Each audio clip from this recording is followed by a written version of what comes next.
Think about it. Can you actually conceptualize a being that has no beginning? If so, you would be the first. We know what the phrase means, but we cannot truly even begin to imagine what that would be like. God is totally unbound by time.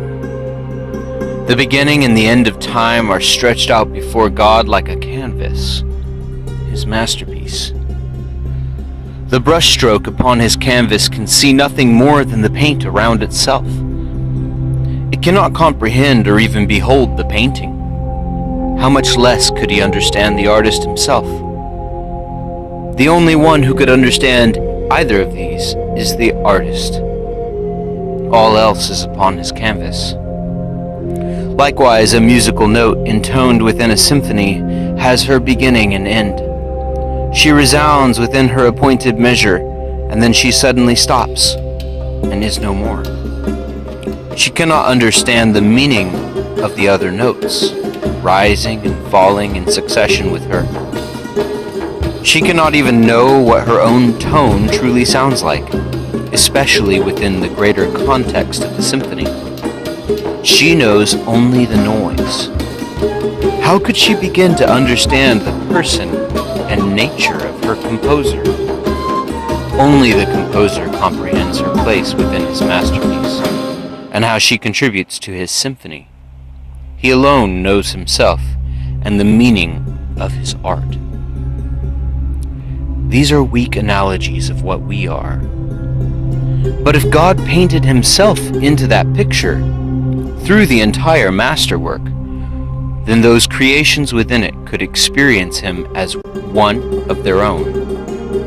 Then he would indeed be in the paint surrounding each brushstroke.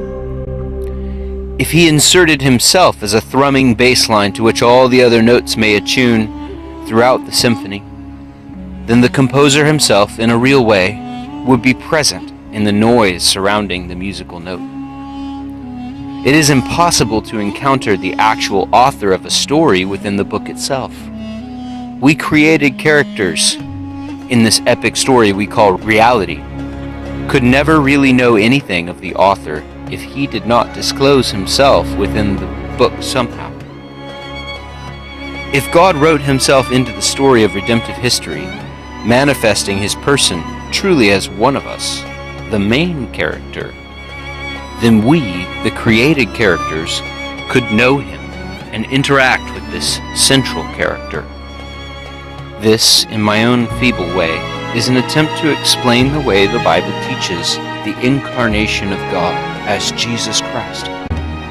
He was truly man, a real human with a beginning, a real human nature. Yet within Jesus, there also existed the very same spirit, nature, essence, and mind of God himself. He was truly God. In the incarnation, his human body appears to have an end and a beginning, and yet his true being is eternal, unlike anything else in the creation which he has made. And his end is no true end, because he rose from the dead. But this is only the sound of a single tone.